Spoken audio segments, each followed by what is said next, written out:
సముద్రం నుంచి బయటకు వస్తే అది ఒక పెద్ద విధ్వంసానికి సంకేతంగా చెప్తారు. ఈ కథలు వేల సంవత్సరాల క్రితం నోటి మాట ద్వారా చెప్పబడిన పురాణాలు.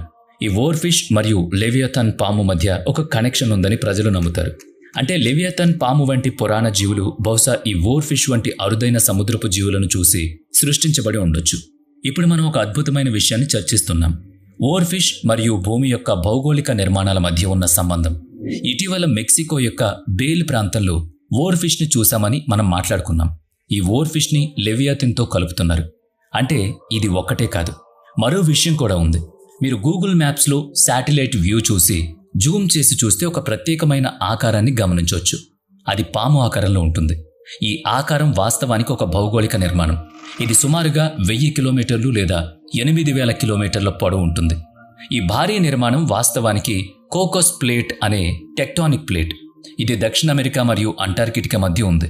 గూగుల్ మ్యాప్స్లో చూస్తే ఇది నిజంగా పాము ఆకారంలో ఉంటుంది. చాలామంది ఈ కోకస్ ప్లేట్నే లెవియథాన్తో కలుపుతున్నారు. ఎందుకంటే ఈ ప్లేట్లో అనేక అగ్నిపర్వతాలున్నాయి. ఈ అగ్నిపర్వతాలు నిరంతరం పేలుతూ ఉంటాయి. ఇది లెవియథాన్ నోటి నుంచి వచ్చే అగ్నితో పోల్చబడింది. పురాతన కాలంలో ఈ ప్రాంతంలో జరిగే భూకంపాలు మరియు అగ్నిపర్వత విస్ఫోటనాలు లెవియథాన్ వంటి భయంకరమైన జీవి యొక్క కథలను సృష్టించడానికి కారణమయ్యాయి. ఈ ప్లేట్ కదలిక కారణంగా చివరికి ఒక భారీ సునామీ వచ్చింది. అనేక సంవత్సరాల క్రితం వాళ్ళు ఊహించింది ఇదే. ప్రపంచంలోని అనేక పురాణాలు, మైథాలజీలు మరియు భయానక కథలు లెవియథాన్ అనే పామును గురించి చెబుతున్నాయి. లెవియథాన్ కదిలితే భూకంపాలు